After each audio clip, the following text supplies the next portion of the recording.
Hey guys, and welcome back to my channel. We just got feeders today, so I figured while we're in here and already working, I'll show you guys some of the new additions to the collection and some new changes to the cages and some of the animals.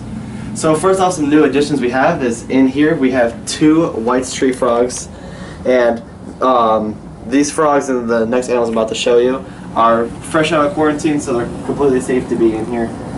But it's pretty basic because we're just trying to monitor like how they're going to the bathroom and everything. And then in here, I'm just gonna scooch this lamp over. We have 2 green tree frogs, and these guys are super cool. Both of these green tree frogs and the white tree frogs are super vocal frogs, so we really like them. And the white frogs are to go in with Big Bertha over here, which I'll show you guys here in a bit because we remodeled her cage. And these green tree frogs are to go in with Star up here. Once I feel motivated enough to put them in there. So another new addition would be Salamander, our tiger salamander. He's not exactly out right now, but originally we had a 10-gallon, which was this cage, and then we gave him a 20-gallon here, which we put moss and stuff. And it's a bit wet right now because our misting system accidentally stayed on, just sprayed a bunch of water in there. But we're gonna take care of all that, make sure it's all dried out.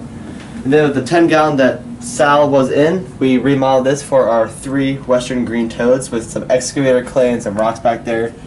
I had no part in that, my dad did all that, so looks super good. All the toads have their own homes if they choose to do that.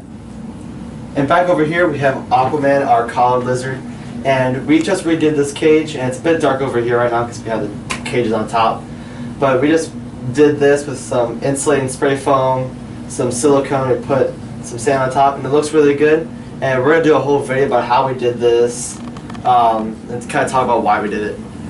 What is next? We have the white street frog enclosure over here. We got this piece of driftwood. Actually, I'm going to stay out of the way to give you guys a better angle. But we have this piece of driftwood here, and we kind of remodeled this. And this used to be my old tokay gecko's enclosure when we made that tree in the background. Unfortunately, he never really used it, so we decided to give it clean it up and give it to an animal that's going to use it more. And as I mentioned before, the other white street frogs are going to go in here once they feel motivated enough. This is Jeff, my eyelash crested gecko's enclosure, and we remodeled this with some bigger plants, some branches, some more plants on the bottom, and then a mushroom shelf, like a mushroom feeding shelf on the left side, which whenever we turn off the lights, we always see them over there, which is super cool, and we're liking how that's working. We took this big cage here and put Lewis, my tokay gecko. As you can see, we kind of did the same thing as over here, just a lot bigger plants, more branches. We have a couple air plants back there. We still have some fake things on the wall, but we're going to try to work with it a bit more.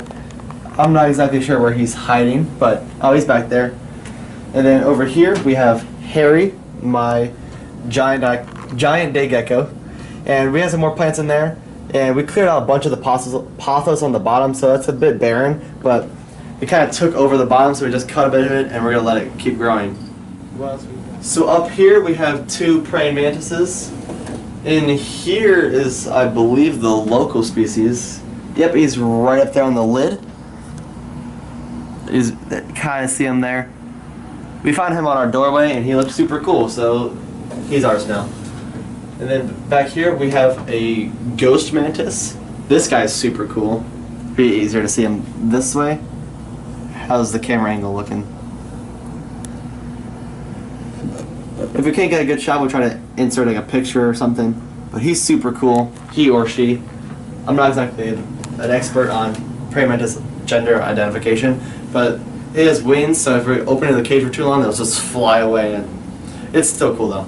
And then down here underneath of Aquaman, so some of you other people who have like superworms and stuff, you are aware that sometimes if you put them in a cage, they get away and they form beetles.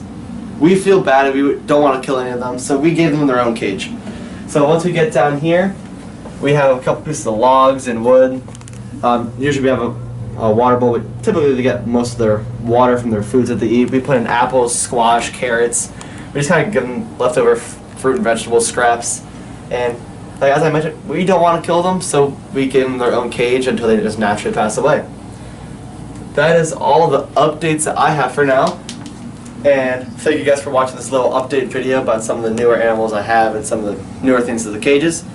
But as always, I hope you guys enjoyed this video, and I'll see you next time.